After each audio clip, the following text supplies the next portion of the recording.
Bismillahirrahmanirrahim. Assalamualaikum warahmatullahi wabarakatuh. Alhamdulillahirabbil alamin. Wassalatu wassalamu ala asrafil anbiya'i wal mursalin wa ala alihi wa ashabihi wa man tabi'ahum bi ihsanin ila yaumiddin. Amma ba'du. Bapak Ibu dan saudara sekalian jamaah salat zuhur yang saya hormati, pertama marilah kita bersyukur kepada Allah Subhanahu wa taala karena Allah berikan kenikmatan kepada kita, dan ini termasuk juga ujian ya kepada kita, apakah ketika diberikan nikmat mau bersyukur atau tidak ya. Jadi ternyata nikmat kebaikan sebuah bentuk ujian ya. Kemudian yang kedua, bentuk ujiannya ketika diberikan atau tidak nyaman, apakah mau bersabar atau tidak ya.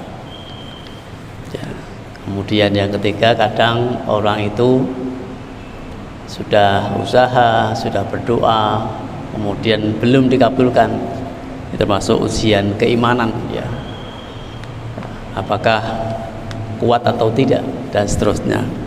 Untuk itu kenapa setiap penceramah itu mengajak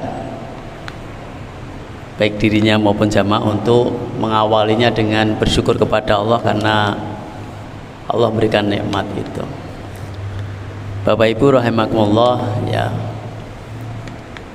mungkin ini juga sudah pernah dan sering disampaikan tema terkait pahala yang terus mengalir meskipun orangnya telah meninggal dunia, yang dikutip dari hadis riwayat Muslim 1631 ya, dari Abu Hurairah, Rasulullah sallallahu alaihi wasallam bersabda, "Idza matal insan in qata amaluhu illa min salasin, min shadaqatin jariyah wa ilmin yuntafa bih wa waladin sholihin yad'ulah." Ya. Jadi kita atau manusia atau ya anak keturunan Bani Adam, Nabi Adam itu pasti akan mengalami kematian atau meninggal dunia. Semasa hidupnya ya, itu pasti ada berbagai kegiatan ya, yang dilaksanakan, dan itu semuanya pasti akan putus ya, akan selesai. Bahkan sholat kita selesai, puasa selesai, dan seterusnya lah. Tidak bisa menambah lagi amalan kebaikan. Tapi ternyata Allah sayangnya kepada hambanya, dengan usaha waktu hidupnya ya, ternyata nanti pahalanya mengalir meskipun tadi telah dipanggil Allah Subhanahu wa taala. Bahkan tidak mengingat muda atau tua ya, siapapun yang punya tiga hal ini pasti akan mendapatkan aliran rahmat dari Allah Subhanahu wa taala. Jadi yang pertama adalah sedekah jariyah ya, atau bentuknya ada infak, ada sedekah, ada wakaf ya gitu ya. Misalkan contoh di Masjid Raya ini sedang membangun pondok pesantren tahfidz Al-Qur'an, nah, kemudian ditawarkan oh itu ada wakafnya. Nah kemudian kita punya harta, lalu sebagian dari harta itu kemudian kita wakafkan, tentu dengan keikhlasan, diniati karena Allah ya, tidak ada kepentingan duniawi. Nah inilah yang nanti terus ya, mendapatkan kebaikannya ya. Dan ini pernah dicontohkan sahabat Utsman bin Affan ya, membeli sumur, kemudian sampai sekarang manfaatnya luar biasa ya. Terus digunakan sehingga terus pahalanya mengalir. Begitu juga bentuk-bentuk yang lain. Jadi ya, termasuk kemarin ya Rumah Sakit Romani gitu ya, ternyata sebagian juga dari wakaf ya, wakaf dari Mbah Romani dan yang lainnya, karena ada Pak Ibrahim itu juga berwakaf juga ya, jadi terus pahalanya mengalir karena digunakan untuk umat ya. Nah, sebagian memang digunakan untuk menghidupi panti asuhan. Nah, sampai sekarang dan terus ini karena sudah bersekian tahun ya.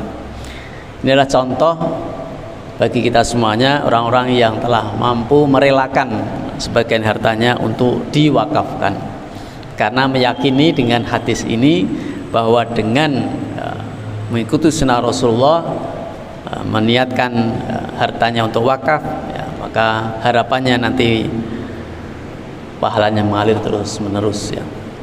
Kemudian yang kedua adalah ilmu yang bermanfaat. Ini juga usaha, masing-masing punya usaha tadi, punya ilmu ya diberikan ya, diamalkan, baik itu untuk dirinya kemudian keluarganya, terutama ke keluarga ya, kemudian kepada yang lainnya ya. Nah, ilmu yang dari Allah Subhanahu wa taala kemudian kok diamalkan oleh orang lain ya. Oh, ini tadi dari beliau ini terus gitu. Sehingga terus mengalir, terus bergulir. Nah, telah menjadi pahala bagi dia. Kemudian yang ketiga adalah anak yang soleh. Ini juga perlu usaha yang luar biasa. Karena tiganya ini ya, menurut Ibnu Katsir itu ya hasil usahanya sendiri ya, bukan orang lain, harus diusahani sendiri ya. Kenapa bisa sedekah jariyah tadi? Karena dia berusaha betul mohon kepada Allah, kemudian dapat rezekinya ya, artinya dengan niat berusaha kemudian Allah memberikan rezekinya, kemudian mampu memberikan sebagai nafkah. Kemudian yang kedua tadi ilmu ya, harus usaha dulu untuk mencari ilmu, kemudian ilmu sudah dapat disampaikan. Begitu juga ingin mendapatkan asal yang mendoakan kepada orang tuanya, tentu tidak serta-merta dibiarkan, tidak. Tentu ada proses pendidikan, baik itu lewat sekolah maupun orang tuanya sendiri yang bertanggung jawab terhadap soleh tidaknya anak-anak kita. Nah, sehingga anak soleh itulah kalau sudah terbentuk, insya Allah dengan sendirinya akan mampu mendoakan kita.